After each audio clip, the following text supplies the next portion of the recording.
αξίες ζωής. Πολύ μεγάλη, πολύ δουλειά. Τι άλλο και α, σημαία και την τέλεια.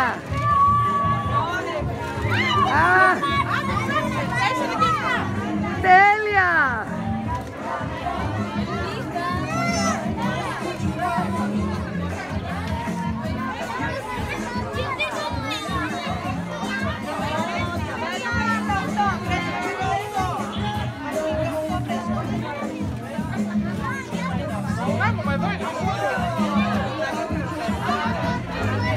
Ξέρετε τι, τώρα βγάλτε με αυτές, γιατί άμα δεν μου κολλήσετε.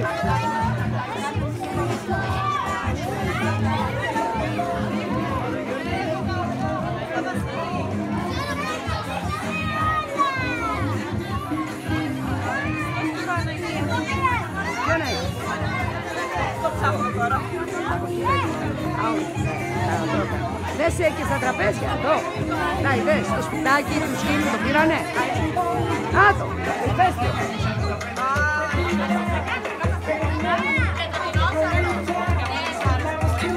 Τι πήρε το δεινόσαυρο? Πολύ και να κοιτάτε. Το ηφαίστειο? Δέσποινα πήρες το ηφαίστειο? Τι πήρατε? Το ομαδικό που με τη μετάβαση. Καλό καλοκαίρι. Άλλα δύο.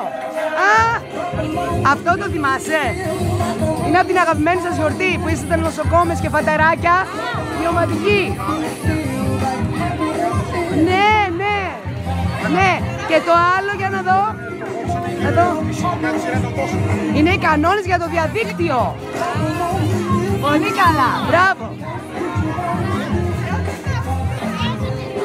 Τι πήρατε? Αυτό είναι η Twinny. Το κάναμε συνεργατικό για το πόστερ για το νερό. Αυτό είναι το βιβλίο του Πάσχα, όλα μαζί ομαδικά. Και ατελωτισμός, μπράβο Χαρούλα. Τον αετό πήρες, και τους πειρατές. Φαντασία και μπράβο, μπράβο, μοναδική. Χρήστο μου. Παγωτό θα φας?